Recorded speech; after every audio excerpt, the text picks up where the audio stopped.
우리 인사합니다. 할렐루야 샬롬 하고 우리 서로 축복하고 인사하고 기도합니다. 할렐루야 샬롬 샬롬 샬롬 샬롬 샬롬. 하나님 사랑합니다. 여러분 주 안에서 사랑합니다. 정말 참 일주일 동안 여러분들 여러 가지 순서와 절차가 참 많았던 한 주간 또 이제 새 주일이 시작이 되는 그런 주일이죠. 오늘 말씀 에스더 4장 1절에서 16절. 여러분들 잘 아시는 부분이에요. 죽으면 죽으리다 아니라 이런 마음으로 어떤 내가 정말 열심히 가야 할 길을 간다면 그리고 기도하고 간다면 기적이 반드시 일어납니다.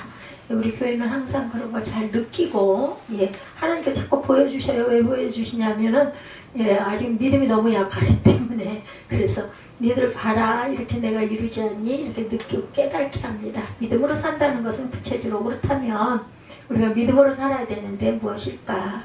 에스더서 여러분들 잘 아세요. 그죠? 무조건 사는 게 그냥 그렇게 열심히 사는 게 그게 바로 믿음일까? 하나님을 밀고 하나님 믿고 밀어붙이는 것이 과연 믿음일까? 근데 무대포로 살다가 보면 실수할 때가 많죠. 너무 그렇게 그냥 무조건 간다 이런 식으로 하다 보면 실수할 때가 많습니다. 오래전에 어느 목사님이 젊은 시절에 능력을 받으셨대요. 근데 여러분들 누구나 열심히 주님 앞에 부르짖고 매달려서 기도하면 이런 능력 받으실 수 있습니다. 그게 언제까지일지가 중요하고 거기에만 너무 매달리면 안 되죠. 말씀에 입각해서 항상 기도할 줄 알아야 되는데 어쨌든 이 목사님은 그랬답니다. 젊은 시절에 능력을 받았대요. 기도하면 환상이 보이더랍니다. 있을 수 있습니다. 그런데 한 번은 기도하고 있는데 어느 교회 장로님이 보이더래요. 그분이. 근데 이 장로님이 술집에도 가고 담배도 피고 도박도 하더랍니다. 환상 속에서. 그래서 그 장로님을 찾아갔대요. 이분이. 찾아가서 학생이 여기 어떻게 왔는고 하나님께서 보내셔서 왔습니다. 하나님께서 제게 말씀하시길 학생 때 얘기해요. 여기를 왜 왔니? 내가 이제 장로님이 그랬겠죠. 그랬더니 하나님께서 보내셔서 왔습니다. 이렇게 대답을 하면서 제가 말씀하시기를 장로님께서 아직도 몰래 술을 마시고 담배도 피우고 도박을 한다고 하셨습니다. 회개하십시오. 이렇게 얘기를 했답니다. 기가 막히죠. 그 말을 듣고 장로님 얼굴이 시뻘개지더랍니다. 환상으로 본 것이 사실이었던 거예요. 그러다 보니까 기도하는데 신이 나고 맛이 붙죠. 저도 그랬던 때가 있었기 때문에 이분의 심정을 제가 이해를 합니다. 이분이 목사님이 되신 거예요. 나중에는 어느 날 새벽 3시쯤 기도하는데 이분의 귀에 음성이 들리더랍니다. 서문시장에 있는 5번째 상점에 가서 내가 원하는 물건을 다 골라라. 그러면 그것들을 그냥 줄 것이다. 이런 어이도 없는 이런 말씀을 하시더랍니다. 그때 이분에게 많은 물건이 필요했었대요. 진짜로. 근데 이런 음성이 들었으니 얼마나 신이 났겠어요. 그래서 이분이 2시간을 차를 타고 서문시장에 내가 멀었던가 봐요. 그죠? 갔더니 과연 그 상점이 정말 있더랍니다. 상점에 들어가서 필요한 물건을 많이 골라서 그것을 그냥 가지고 나오려고 했더니 저 어머니 돈을 달라고 하더래요. 당연히 그랬겠죠. 그래서 이렇게 얘기를 했대요. 연락 못 받으셨습니까? 못 받았는데요. 무슨 연락을 받으셨을 텐데 사장님에게 물어보라고 했더니 사장님이 직접 나오셨어요. 사장이 와서 무슨 택도 아닌 말을 하냐고 해서 창피를 아주 톡톡이 당했답니다. 그랬나 보네요. 우리 믿음은 이렇게 무대포로 하는 것이 아니다. 근데 그 장로님 때도 그랬었으니까 이 학생은 또 그렇게 좀 자라가지고 기도를 했더니 이러니까 그렇게 했더니 그게 안 됐다는 거죠. 그래서 아주 그 망신을 당했대요. 그래서 물건을 샀으면 돈을 주고 나와야지 대금은 하나님에게 받으세요 하면 그것은 하나님 얼굴에 먹칠을 하는 것이다 라는 거죠. 그래서 믿음은 분별력이 필요하다. 근데 지롭게 분별한답시고 매사에 계산만 하고 있으면 계산만 하다가 끝날 때가 많죠. 그래서 막상 행동이 필요할 때는 주저하고 맙니다. 그것은 지혜가 아니라 비겁함이 되겠죠. 그러므로 참 믿음은 용감하게 행동할 때와 신중하게 기다려야 할 때를 잘 분별할 줄 알아야 되겠다. 그것이 바로 참 믿음인 거죠. 즉 믿음은 진짜 행동해야 할 때를 분별해서 행동으로 나아가는 용기를 의미합니다. 그런 믿음의 대표적인 사람이 오늘 본문의 에스더라는 인물이에요. 여인이죠. 더구나 에스더는 당시 페르시아 아하수에로 왕의 왕비였죠. 여러분들 아시죠? 근데 당시 권력의 실세 중에 하만이라는 자가 있었어요. 그는 특별히 유대인들을 유난히 싫어했던 그런 자. 그래서 하만은 유대인들을 학살하고자 아하수에로 왕에게 간청해서 유대인들을 정한 날에 다 학살하고 재산을 몰수하라는 특별법을 만들었어요. 왕에게 청원을 해가지고. 이 특별한 법 때문에 페르시아 유대인들은 몰살당할 위기에 처했어요. 이 특별법이 당시에 황제만이 취소할 수가 있었는데 유대인 중에 황제에게 나갈 수 있는 자격은 왕비 한 사람밖에 없습니다. 그래서 당시 페르시아법은 아무리 왕비라도 허락이 없이 함부로 왕 앞에 나가면요 그 자리에서 사형을 시킬 수도 있었다고 합니다. 이 법이. 에스더는 자기가 허락 없이 왕 앞에 나가 죽으면 죽으리라 이 단어가 그래서 나왔어요. 죽는 한이 있더라도 민족을 살리기 위해서 죽음을 각오하고 나아간다는 거. 그래서 16절 하반절에 4장 16절 하반절에 이렇게 나오죠. 죽으면 죽으리다 이런 결단을 한 거예요. 16절 보니까 당신은 가서 수산에 있는 유다인들을 모르드게에게 3,000벌이 된다고 그러죠. 나를 위하여 금식하되 밤낮 3일을 먹지도 말고 마시도 마소서 나도 나의 시녀와 더불어 이렇게 금식한 후에 규례를 어기고 왕에게 나아가리니 죽으면 죽으리다 하니라. 오늘 제목입니다. 죽으면 죽으리라. 이런 각오, 이런 일상, 죽어도 좋다라는 각오는 무언가를 열심히 노력해서 한다면 안 될 일이 없어요. 그죠? 나도 나의 시녀와 더불어 이렇게 금식한 후에 규례를 어기고 왕에게 나아가리니 죽으면 죽으리다. 금식 기도한 후에 죽으면 죽으리다 하고 왕 앞에 나가죠. 이 에스더의 용감한 행동으로 인한 그 민족 전체가 살아났어요. 정말로. 그죠? 에스더의 믿음의 행동은 첫째 하나님을 믿고 행동하는 용기가 있었다는 것. 용기가 없으면 믿음이 있어도 소용이 없죠. 용기를 내서 담대하게 행동하는 사람들이 모두 하나님을 믿고 의지하는 믿음에서 나오는 용기라고는 할 수가 없어요. 그죠? 하나님을 믿는 믿음이 아니라도 자신의 혈기를 믿고 용감하게 행동하는 사람도 있고 무식해서 용감한 사람도 있고 헛된 욕망으로 나오는 용기도 있습니다. 용기에는 그런 것은 어리석은 용기라고 볼 수가 있겠죠. 우리는 서울의 그 과천에 동물원에서 어느 남자가 여자친구랑 데이트를 하다가 여자에게 용기 있는 남자라는 것을 보여주려고 겁도 없이 사자굴에 들어간 사건이 있었다고 합니다. 사자가 웬밥이냐고 달려들었겠죠. 동물원 직원이 총을 쏘고 해서 겨우 살아났다고 합니다. 쓸데없는 용기. 이거 뭐라 그래요? 그런 단어가 있는데 벼랑간에 이런 용기를 지나친 용기를 부리는 이런 사람. 좋은 일만 용기가 필요한 것이 아니라 나쁜 일에도 용기는 필요하죠. 죄를 짓는 것도 용기가 필요하다고 그래요. 살인 또한 아무나 하는 것이 아니죠. 겁없는 사람이 할 수 있는 행동, 도둑질도 용기 없는 사람은 할 수가 없습니다. 사기도 아무나 치지는 못해요. 그렇죠. 용감한 사람이 사기를 치기도 합니다. 자살도 그렇죠. 용기 없이는 자살 못합니다. 용기 있는 사람이 할 수 있어요. 근데 문제는 용기가 다 쓸데없는 용기이고 인생을 망치게 하는 용기들이 많다는 것. 근데 우리 믿음의 사람은 하나님을 믿기 때문에 용기의 출처가 사람이 아닌 하나님이라는 것이 다르죠. 하나님께 용기를 내는 것. 하나님을 굳게 의지하면 두려움을 극복하고 용감하게 행할 수 있는 힘이 생기죠.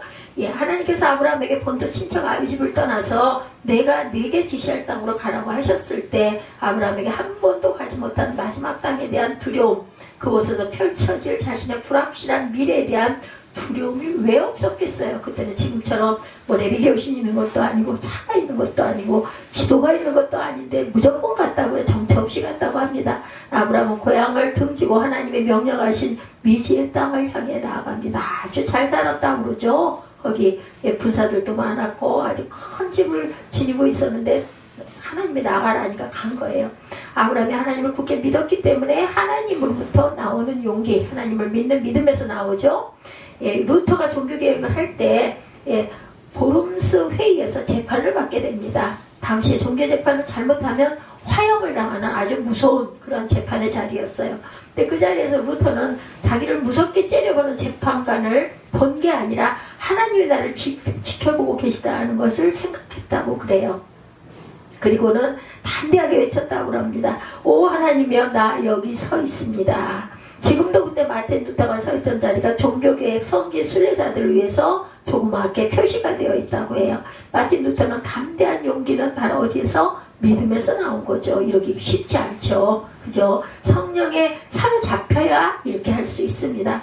우리에게 필요한 것도 믿음이죠. 어떤 가능성도 없는 자리이더라도 하나님을 믿고 나아가겠습니다. 하나님이 책임져 주십시오. 그러면 용기가 생겨요. 그리고 어차피 내가 죽어도 언젠간 죽을 거 하늘나라에 내 나라, 내 고향, 내 집이 있는데 뭐 여기서 땅에서 이렇게 힘들게 꼭 살 필요가 뭐 있고 길게 오래 살 필요가 뭐 있나. 하늘나라에 내 집 있고 거기 가면 정말 편한 신라권이 펼쳐 있는데 또 이런 믿음, 천국에 대한 소망을 가지고 있는 사람들은 땅에서의 삶이 그렇게 대단하고 중요하지 않습니다.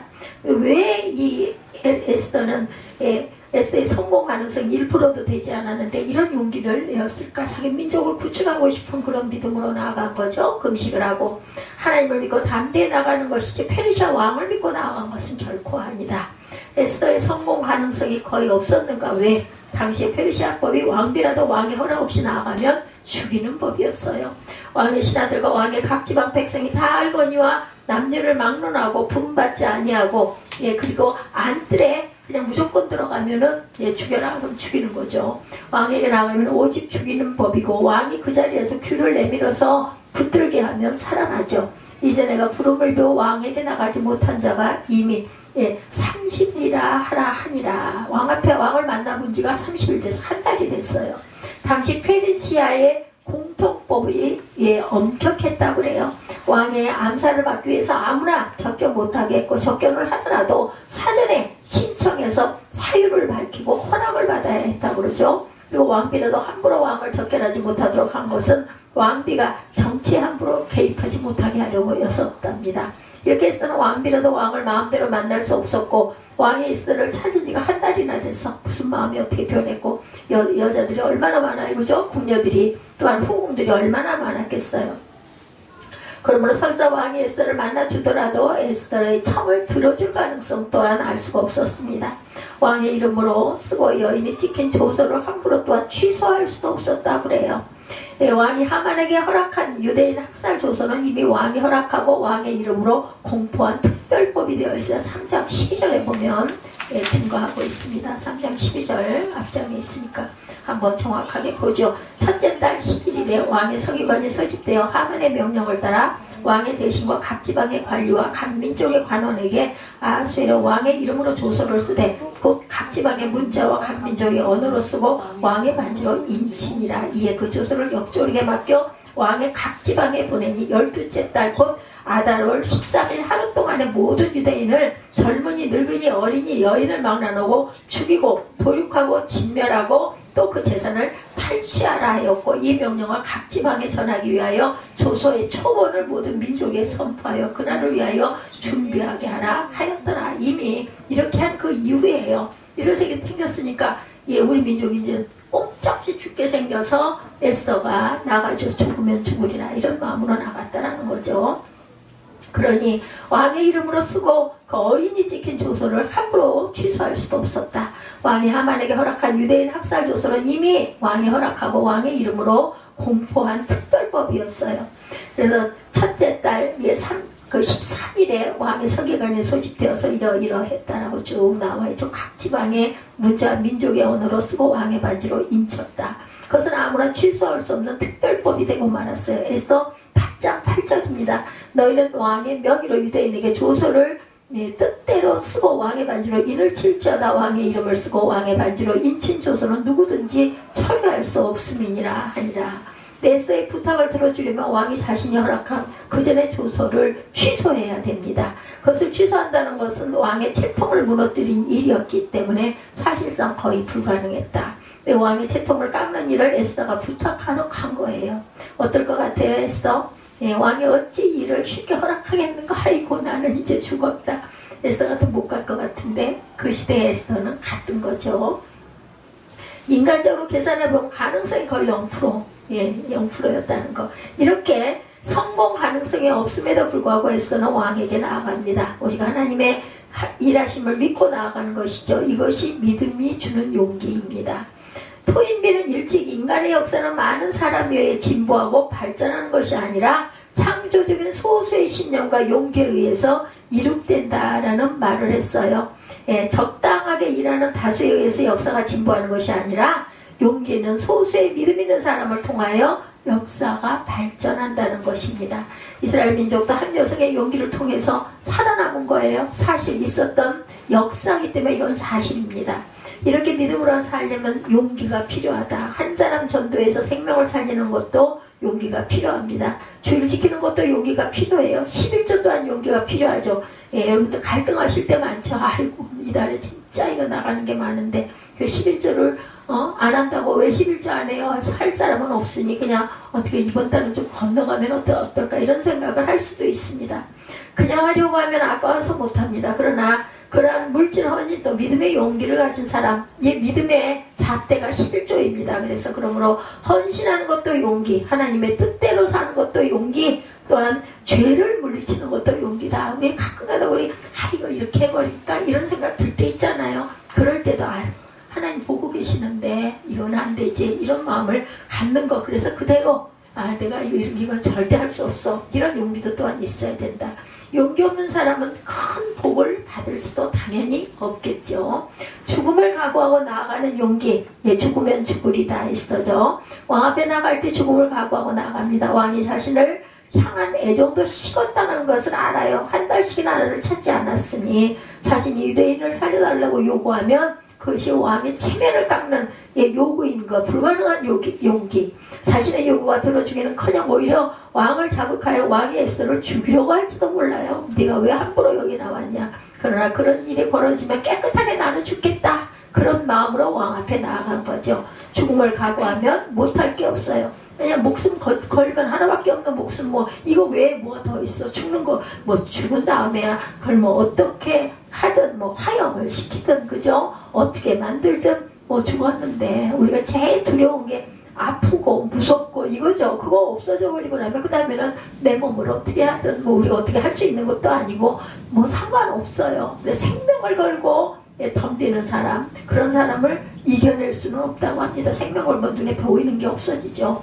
어느 목사님이 자기 교회 조폭두목이 예수 믿고 나오는데 덩치가 호리호리한 게 싸움을 잘할 것 같지는 않더랍니다. 그래서 물었대요. 어떻게 그 작은 덩치로 싸워서 두목이 되었어? 하고 물어봤다고 합니다. 궁금해서. 그 조폭두목이 대답하기를 목사님 나는 싸움은 목숨을 걸고 싸웁니다. 이렇게 대답을 하더래요. 목숨 걸고 싸우다 보니 이겼고 두목까지 되었다라는 거죠. 이 세상 일도 그렇게 목숨 걸고 하는 사람들이 무언가 하기는 해요. 그죠? 그렇다면 우리는 주의 일을 어떻게 해요? 여기 활동으로 하는가 남은 힘으로 봉사하는가 중요합니다.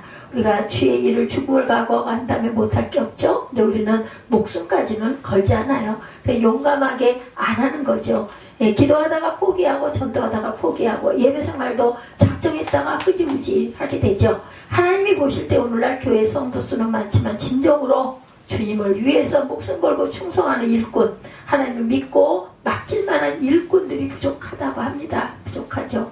오늘 대입교회 목사님이 고백하죠. 교인들은 수천 명이 되는데 실제 교회를 위해서 일하는 사람은 몇 명 안 됩니다. 하나님은 적당하게 일하는 사람을 통하여 역사의 큰 일을 이루어 가시지는 않으세요. 하나님은 주님을 위하여 목숨 걸고 나아가는 에스더 같은 인물을 통해서 역사를 만들어 가시는 것이다. 출애굽의 역사 누구를 통해서 이루어져요? 모세죠. 목숨 걸고 용감하게 바로왕과 대결한 모세를 통해서 출애굽의 역사가 이루어져서 민족이 홍해바다를 건너는 기적을 보고 그 기적 속에서 하나님을 발견하게 합니다. 가나안 정복의 역사 목숨 걸고 담대하게 순종한 여호수아를 통해서 이루어집니다. 이스라엘 성전을 짓고 이스라엘 최고 찬란한 역사는 누구를 통해서? 골리앗과 목숨을 걸고 용감하게 싸운 다윗을 통해서 그 역사가 이루어졌어요. 바벨론 포로 해방은 목숨 걸고 신앙을 지킴으로 사자굴에서도 지켜주시는 살아계신 하나님을 다리오 왕에게 보여준 다니엘을 통해서 그 역사가 시작이 됩니다. 바벨론 포로 생활 후 이스라엘 민족의 정체성을 어떻게 지키도록 하셨는가? 민족이 몰살당할 위기를 목숨을 걸고 왕에게 나아가 구원한 한 여인이 에스더를 통해서 이루어져 나간 거죠. 오늘날도 하나님은 어떤 사람을 사용하고 어떤 사람을 복 찾아주시겠어요 여러분들? 목숨 걸고 신앙 지키고 목숨 걸고 민족을 지키겠다는 결단을 하고 기도하는 사람들, 이런 사람을 하나님께서 찾으십니다. 하나님이 쓰실 만한 주님을 위해서 목숨 거는 신앙의 사람이 되시기를 주님으로 주의 이름으로 축복합니다. 세 번째, 많은 사람을 구원하기 위한 용기가 필요하다. 에스더가 왜 죽음을 각오하고 왕에게 나아가요? 페르시아에 사는 많은 유대인들의 목숨이 걸려있기 때문에 죽음까지 각오하죠. 그래서 에스더는 많은 동족들의 생명을 살리기 위해서 목숨을 거는 대담한 결심을 하고 금식을 하고 나아갑니다. 에스더의 행동은 하만의 유대인 학살 계획을 무산시키고 유대인의 목숨을 살린 계기가 되었을 뿐만 아니라 유대인들의 길고 긴 바벨론 포로 생활 속에서 유대인의 정체성을 지키고 민족성과 신앙을 자랑하고 지켜나간 아주 중요한 계기가 되죠. 세계 역사를 살펴보면 옛날 고대 강한 나라들은 다른 나라를 정복하면 그 나라 사람들을 다른 곳으로 강제 이주를 시켜버렸다고 그래요. 민족성을 없애기 위해서인 거죠. 그러면 강제 이주된 민족은 300년이 지나면 피가 섞이고 민족성이 희미해져서 없어져 버린다고 하죠. 우리나라도 일제 때 그랬죠. 창씨 개명을 시켜가지고 민족성을 없애려고 했었어요. 그래서 저희 어머니 때들은 전부 다 일본 이름들이 있었다는 거죠. 학교 가가지고 우리말로 말했다가는 빨간 그 표를 하나씩 줘가지고 몇 개가 되면 아주 큰 벌을 받고 이랬다는 이야기를 들었습니다. 예, 그러면 강제 이주된 민족이 300년이 지나면 내 민족이 없어져 버려요. 그죠? 지금도 거길 가면 소수민족 마오족이 사는데 마오족이 조상들이 바로 고구려 사람들이라고 하네요. 이렇게 300년이 지면 피가 섞인다는 거. 당나라 고구려를 멸망시킨 후에 고구려가 다시 재기하지 못하도록 고구려 사람들을 강제 이주를 시켰다고 그래요. 그래서 고구려 사람들이 강제 이주해 간 곳이 중국 땅 남쪽, 지금 월남 북쪽의 산악지대였다고 하네요. 역사적으로 증거되어 있는 그것입니다. 그래서 거기를 가면 소수민족 마오족이 사는데 마오족의 조상이 바로 고구려 사람들이다. 근데 마오족은 지금 고구려 언어, 한국어를 잃어버리고 고유 문화도 다 잃어버렸겠죠. 그래서 고구려는 역사에서 사라져버렸던 것이다. 세계 역사에는 그렇게 강제 이주를 당해서 역사에서 사라진 민족들이 굉장히 많습니다. 그런데 한 민족이 예외죠. 그 예외가 바로 유대인이죠. 한민족 유대인입니다. 유대인은 바벨론 70년 포로 생활, 바벨론이 망해도 그 뒤를 페르시아가 지배했는데 유대인 소수만 돌아오는 부분에서 페르시아에서 남아 그대로 살고 있었다는 거예요. 그래서 이야기는 페르시아에 남아있던 유대인들이 어떻게 학살 위기를 극복하고 살아남았고 어떻게 그 민족성과 종교를 유지할 수 있었는가를 알게 해주는 부분으로 아주 귀하고 중요한 역사의 대목입니다. 에스더라는 여인이 있음으로 인해서 유대인들이 살아남아 그 민족성을 유지할 수 있었던 결정적인 사건이 바로 에스더 사건이기 때문입니다. 그래서 민족을 알아야 되기 때문에 역사학이 또한 중요하죠. 즉 한 여인 에스더의 용감한 행동은 민족을 살렸던 위대한 행동으로 이어집니다. 한 사람의 용기 있고 의로운 행동, 의로운 희생은 많은 사람을 살릴 수 있었다. 그리고 그렇게 한 나라에 희생하여 많은 사람을 살릴 수 있다는 용기를 내어서 희생을 감수할 수 있는 것, 그런 대의가 약한 여성도 강하게 만들어갑니다. 예수님이 십자가를 어떻게 지셨어요? 많은 사람을 지옥에서 살려 천국으로 보낸다는 그 대의가 예수님을 굳건하게 그 길을 용감하게 걸어가게 하셨던 것. 예수님이 십자가 지시기 전에 기도를 하셨죠. 요한복음 17장 13절에 지금 내가 아버지께로 가오니 내가 세상에서 이 말을 하옵는 것은 그들로 내 기쁨을 그들 안에 충만히 가지게 하려 함이니라. 이렇게 기도합니다. 예수님은 자신의 희생으로 많은 사람을 살린다는 기쁨으로 충만했고, 그리고 그 기쁨을 제자들도 충만하게 경험하기를 위해서 기도했다는 것. 나의 전도가 한 사람을 살릴 수 있다면 우리는 용감하게 그 일을 또한 감당할 줄 알아야 되겠다. 그래서 제가 논문을 그렇게 여기저기 한번 보내보려고 했던 것도 전하지 않으면 알 수가 없어요. 아무리 귀한 책을 썼어도 읽어야 이렇게 귀한 진리가 있었구나를 깨닫게 되고, 그렇게 해서 그쪽의 일들이 하나님이 보시기에 온전한 방향으로 잘 갈 수 있고, 그것을 우리가 판단할 수는 없습니다. 누가 어떻게, 그죠? 한 사람이 읽을 수 있는 기회를 주고 싶어서인 겁니다. 어떤 사람이, 그 논문을 쓴 사람이 어떤 게 아니라 논문이 귀하게 느껴졌기 때문에 제가 그 일을 이렇게라도 하나님께 영광을 좀 돌려보고 싶다라는 마음이 솟아서 한 거죠. 에서와 같은 용기와 믿음으로 한 사람을 살리는, 그리고 용감한 저와 여러분들, 하나님의 나라를 증거하는 저와 여러분들, 때로는 조금 불편하더라도 그것도 내가 감당하고 이끌 줄 아는 그런 부모의 자리가 되기를 주님의 이름으로 축복합니다.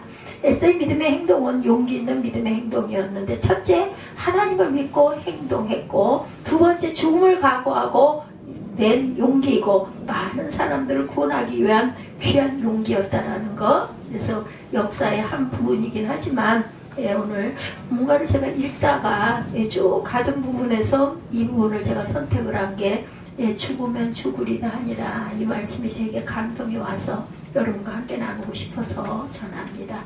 결단하시고 기도하시고 축도로 예배를 마치도록 하겠습니다.